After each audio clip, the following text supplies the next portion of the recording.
Happy to be joined by the maniac, Marcus McGhee, who's going to be back in action. Big fight here. Jonathan Martinez, UFC 309, November 16th at Madison Square Garden. Doesn't get much bigger than this. Marcus, how you doing? I'm doing pretty great, man. As normal, I woke up this morning, so blessed for that. Yeah, that's how you got to look at it, man. Gratitude, man. More people need gratitude. I like that. That's that's good. Huge card, like I mentioned, big name. Were you surprised by any of this? I mean, you've been performing well, but to get to fight at Madison Square Garden, to get a name like Martinez, who's ranked, was this kind of like a perfect situation? Yeah, I was surprised, honestly, because I just been wanting to put in the work. Obviously, I planned on getting to this point at some point, anyways. But for it to be happening where it's happening and how it's happening and as fast as it's happening, it's great for me. Because honestly, I'm just looking forward to fighting in general. It's been since Yeah. January, so I've been really, really eager to get back in there and to be fighting a guy like Jonathan Martinez at Madison Square Garden on the card that I'm fighting him is just all extra credit, right? Yeah, and I was going to ask you about that. Obviously, the last fight was in January. I mean, does this kind of make up for lost time a little bit? Just because I know you would have wanted to be in there a little bit sooner. I'm imagining you didn't want to take this much time off.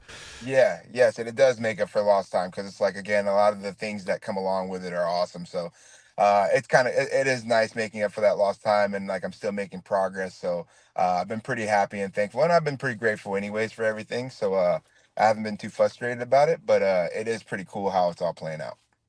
And because you guys have the same management, was it a bit easier to put this fight together, or did you not really notice a difference?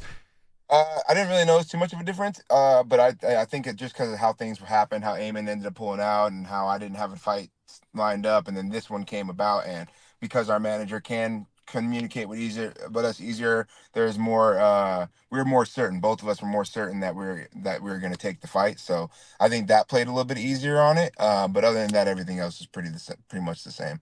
Yeah, call one guy instead of two or whatever, right? Because the same manager, it's a little bit easier to, I'm sure, for the UFC to kind of figure all that out. What happened with the Eamon Zahabi fight? You mentioned, because he's now fighting Pedro Munoz. Were you a bit surprised by that?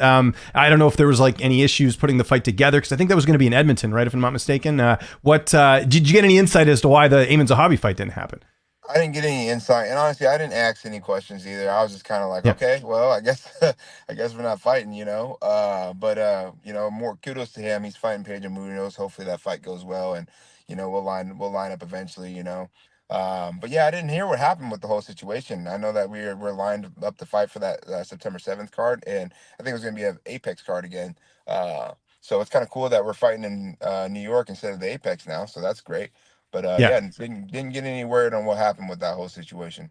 Yeah, and not a bad situation. You get a ranked opponent, you get Madison Square Garden. It's a pretty good deal there, I'd say. Let's talk about Jonathan Martinez, obviously entertaining guy, much like yourself. 19-5 record, trains out of Colorado. How do you feel like you match up against him here? I feel like I match up well against him. I feel like I match up well against everybody. But again, I have to respect the fact that he is very experienced, very tough, very durable, very skilled. I have a lot of respect for Jonathan Martinez, his skill set, and what he brings to the table as well. So I'm gonna go out there and I'm gonna do what I plan to do. And shock the world and show them that I'm here to stay and here to make a big impact. Yeah, obviously a big opportunity for you here. I was just you're saying shock the world, because I was wondering what the odds are in this fight. I imagine he will be the favorite just because he's ranked, but I don't think those are out yet. We'll have to keep tabs on that. Tell me a bit about camp. How's that looked? Obviously busy time of year for the lab. I mean, you guys have a lot of fighters competing anyways, but we just had Mario Batista fight. We had I know O'Malley trains a little bit with you guys. He fought a little while back. Who have you mainly had a chance to work with for this one? Yeah, so then we got Kyler coming up on the 16th Against of Rob Font. October. That's right. I know you guys both get like ranked opponents, which was pretty cool. So Yep. So so he's fighting, and then Mario, and then we got a bunch of other guys at the gym. And camp has been pretty particular. I feel like a lot of people say it, but I feel like we embody it a lot of times too. Camp just is a chance for us to kind of tick things up a lot. Nothing really changes. Our schedule kind of stays the same year round. We're year round athletes, so more so just getting the weight in line and everything else kind of stays perfect. So just being a part of these other camps and watching them all grow, and being there for Kyler, being there for Mario, and then again we have Coyote. He's going to be going here soon too. And so many guys that are going to be getting after. Ezra's going to be getting another fight here soon too. The LFA is going to be coming here to Phoenix as well. I think they're fighting the same day or the week before my fight. So yeah. we got a bunch of those guys going too.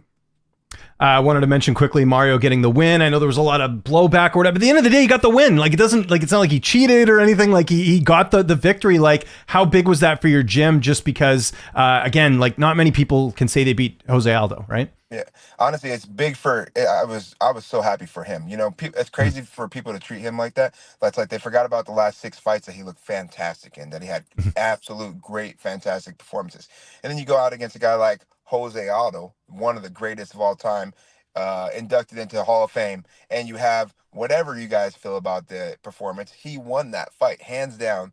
Won the fight. Whether it was him beating Aldo up with the hands or kicking him or whatever, however he won that fight. So for people to come out and bash him like they're doing after all the hard work, I mean, he's a quiet, humble guy, just shows up, just does his job. It's like, it's crazy to me that people treat guys like that the way that they do. They're so quick to write them off. You should quit. You're garbage. This, that, and the third. And it's kind of crazy to me, but it is the world, right? That's how the world's going to treat you no matter what. Well, I think it was a combination of two things. I think it was people probably, like, first off, everyone loves Jose Aldo, right? Like, you'd be hard pressed to find anyone who doesn't like Aldo. I bet there was a lot of people who bet on Aldo too. He was an underdog, so I think that played into it a little bit too. And this is something that, it's great that people can bet on fights a lot easier than maybe they could 5-10 years ago. But I think it's also brought out a lot of bad people because you busted my parlay, all this stuff, right? So I think it was a combination. And here's the other thing too that I don't think fans realize. Merab did the exact same thing. Like, and he did get pushback, but not nearly as much as this, I don't think. He pretty much had the same game plan. 100%. And that's what I'm saying. It depends on who does it too. You know what I'm saying? It's like, if that's the type of fighter that they are and they fight every fight like that, they don't get as much pushback if they have one fight that's like that, So it's kind of crazy because Merab, that's his fighting style. That's what he plans to do. Put you up against the cage, try to take you down. If he can't take you down, even if he does take you down, a lot of guys pop back up from Merab. A lot of times he's not doing a whole lot of damage on the ground. He's just getting 10 takedowns. Look at the Casey Kenny fight with him. Took Casey Kenny down like 10 times, 15 times, some crazy thing like that. But Casey was doing a lot of work on the feet, landing a lot of good shots on the feet, just got took down a bunch of times. So it's kind of like, I don't know. I think I don't take in consideration the betting side of it, right? A lot of people are losing money, and losing money gives you a reason to be upset. So I hear you there. Yeah, that's just my theory anyways. Because I've noticed it's gotten worse. And I think part of that is because, I mean, look at it. UFC's sponsored by DraftKings. Like, it's everywhere now, right? So I think it definitely plays a role. I referenced Sean O'Malley there. You mentioned Merab as well, obviously, who's the champ. Have you spoken to Sean at all? I know it's been a little bit since the fight, but you guys are good friends. So I imagine you guys have chatted a bit. Not really. No, we haven't really chatted again. Like, well, again, me and Sugar are good friends and everything, but I'm always on my own, with the family and everything like that too. And Sugar's doing his thing at his gym as well. I will go over there and help out. Like, I helped a little bit with the camp and everything, but I think I've been hearing he's in good spirits. I know he just went and got surgery as well. And I really think he's gonna have a great comeback too. But we didn't really get a chance to talk about the performance or what he thought or what he was going through or anything like that. Yeah. And it's, school's back in session. I know you're busy just like I am. I got 2 boys and it's, everything driving, the driver to every sport and every event and stuff. That's like, I got 2 jobs. I got this job and then I got the dad job, which is full time, as once school's in full swing and all that. As far as getting to New York and all that, traveling, when are you heading out there? Because obviously there's the time change and the flight and all that. Have you figured that out yet? Yeah, I'm gonna go out there Tuesday morning, the week of. Oh, nice. Just like normal. Some people usually get there at night. I like getting there earlier that morning. Checking my yeah, weight. You basically lose a day traveling, right? Because of the time change and the flight itself, right? So exactly. So I'd like to get out there a little early. So I'll get out there that morning. I think I get there around like 10 o'clock that morning or something. And then I'll get everything taken care of that I need to do as far as meeting up with the UFC, getting into my hotel room, getting everything solidified so I could just, relax, chill out before my first practice, before my first workout that night. So, I think that's what I'm gonna do. Who's making the trip with you? I imagine John Crouch. Who's going to be in your corner? Yep, John Crouch is going to be there. Randy Stanky is going to be there, and then Abel Usella, one of my really good training coaches as well, is going to be there. So I'll have those 3. It's got fight of the night written all over it. How does this fight play out on November 16th? If it plays out the way I want it to play out, I get a finish in emphatic fashion, and thank my opponent and thank the UFC and keep this climb going. Yeah. Okay. I like it. Sticking with predictions, I wanted to ask you about a couple other fights before I do that. This is brought to you by HKUSA. Use the code BANANA20 to get 20% off. Some really good fight apparel there. Big fight actually coming up in a few weeks here. We got that Robert Whittaker, Hamzat Chimaev middleweight fight. Who do you give the edge to there? I think Chimaev's the favorite. Who do you think wins that?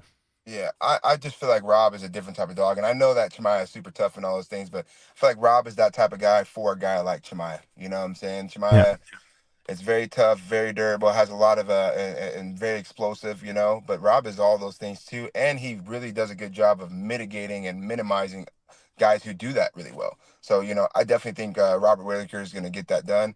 But I wouldn't be surprised if Shemaya goes out there and does his thing. Guy's a beast. Yeah. Upper weight class from you, we got Max Holloway and Ilya Taporia, who's taking home the featherweight belt.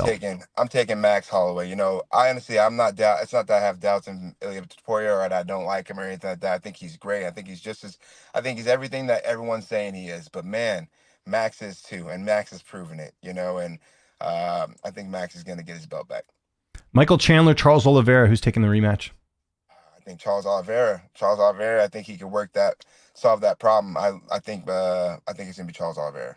And then the main event of your card, John Jones and Stipe. I know it might seem obvious, but I'm waiting for someone to tell me Stipe is going to win.